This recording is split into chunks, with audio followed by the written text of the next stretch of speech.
railways have always used coal to keep everything on the move. Thomas had once thought moving coal trucks was the worst job. With the railway listing on the stock market, moving coal was now as important as ever. You trucks have been very good to me today. The thinner you empty us, the better. We're thicker all this coal.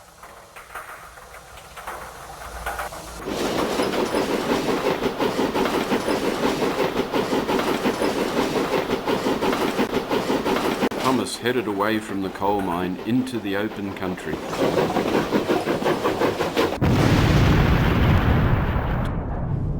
Thomas lay upside down with severe burns. The coal trucks were completely destroyed. A local potato farmer raised the alarm, and help was soon at hand.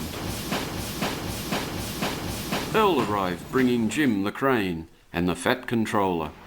Well, I've seen some accidents in my time, but this is no accident. I'd say there's been a bombing. Thomas was gently lifted onto the flat rail car by Jim. With the coal mine now shut off, I'll have to ration the coal until the line is repaired. There'll be a special meeting at the sheds later.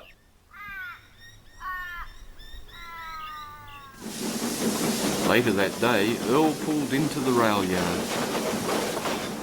Thomas was carefully placed on the tracks for repairs.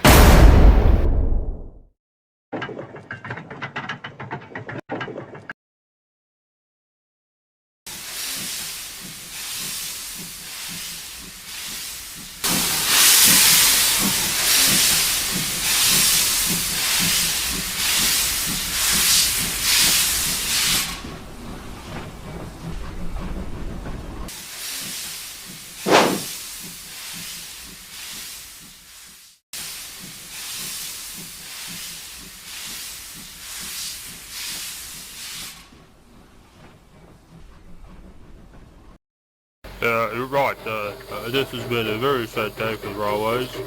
It seems there's a mad bomber on the loose. We must do all we can to be on the lookout for suspicious characters. The engines looked at each other. Come on, no. Well, who are you looking at? Ah. I will issue all of you with video cameras as security devices, so use them wisely.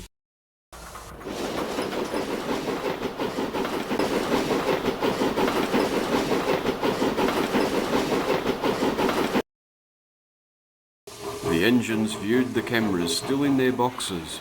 Noel surveyed the stock. Well, with all these new cameras, we can start a video club. Just look at the great features on these new cameras. Wow. Gleaming Red Ted quickly formulated the rules stating, I challenge all the engines to produce a video on any subject within a month. The best video will win a boiler flush.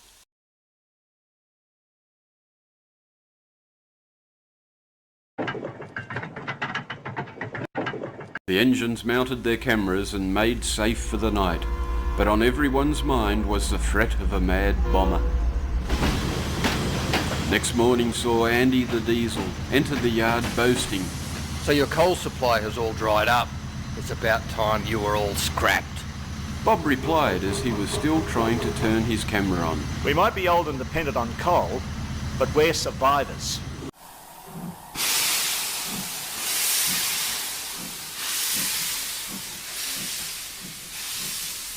Bob and Margot carried on delivering the food supplies down their branch line. Elsewhere, Scottish John was fitting some gas bottles as an alternative fuel. His video thoughts were on this process. Chris was working on a story based on a train's last journey. Alan, the self-funded retired engine, planned a video about the town's feral cats. Wilson was always interested in how cars would race him between stations. Earl had his eyes on the skies and teamed up with Helen the helicopter. Back in the sheds, Thomas was being repaired. He also had a camera, and his video was being planned. At least I can keep an eye on Andy Diesel if I'm stuck here. The fat controller was also keeping an eye on things. These figures are not looking good. The share prices have taken a sudden dive since the bombing. He moved to the turntable to chat with Andy Diesel. I'm relying on you, Andy, to bring things back online. I'll do that easily. You can forget about those steam engines now. Just the diesel I wanted to see. I have a small but important job for you. Something we'll have to keep secret. Very secret. The diesel looks at Andy and says nothing. Andy's secret plans are whispered to the black diesel. That's my boy. I like the quiet ones. No back chat, like I get from those clapped out dinosaur steamers. Same goes for you coal trucks, clogging up every siding, serving your masters with stinking coal. What's that blue paint on your driver's cab? Have you been repairing that pesky Thomas engine? For a chap who doesn't say much, looks like you've been batting for the other side. My strongest advice to you is stick with me. I have connections in very high places, way above the fat controller. He's just a puppet who's about to lose his strings.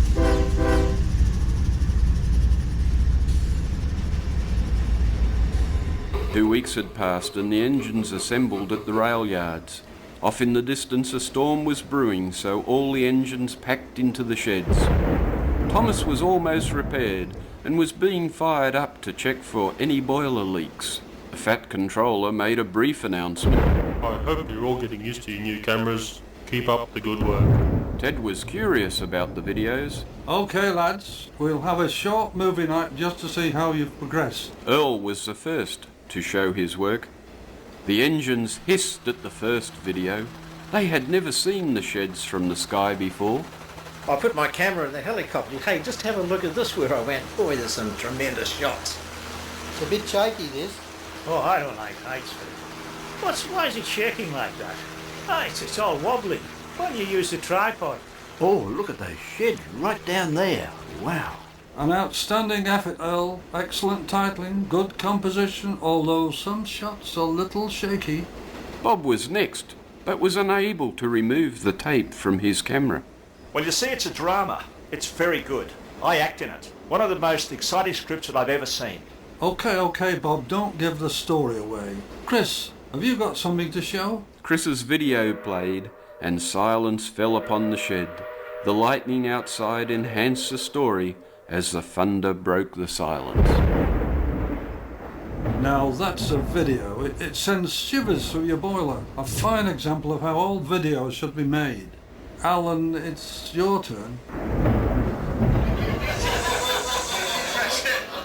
A little different. Seems like you shot the tracks, not the cats. Wilson was next, but explained. Well, you see, I had this accident. A car ran over my camera. Terrible waste of equipment. Ted seemed bemused by this and called for Scottish John.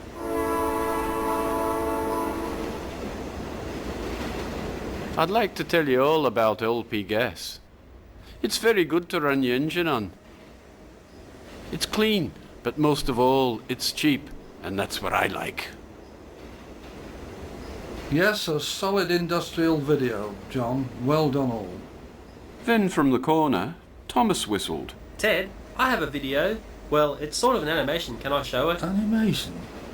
Well, did you use your camera, Thomas? Is that according to the rules, Ted? I mean, are you sure about that? Okay, I think we can stretch the rules this time out.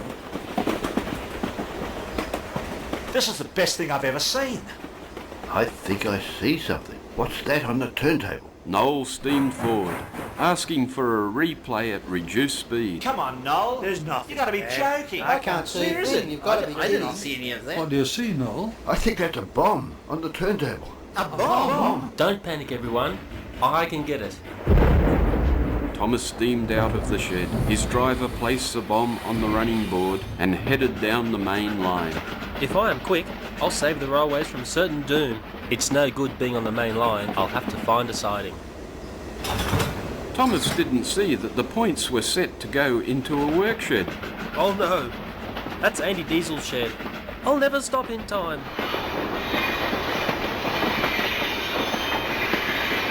Andy couldn't believe his eyes. Oh no! Help! Help! Crikey's not me!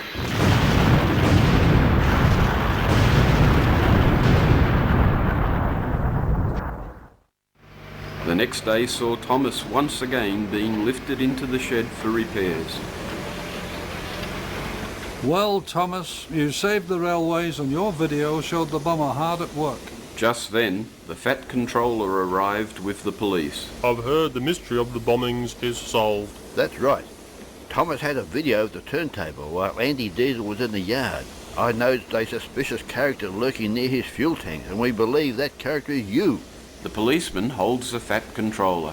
We also noticed you manipulating the stock market, selling shares just before the first bombing and buying just after it. Right then, you're coming with me. Thomas, your video was the key to saving the railways. Your brave actions also ridded us of that lazy Diesel.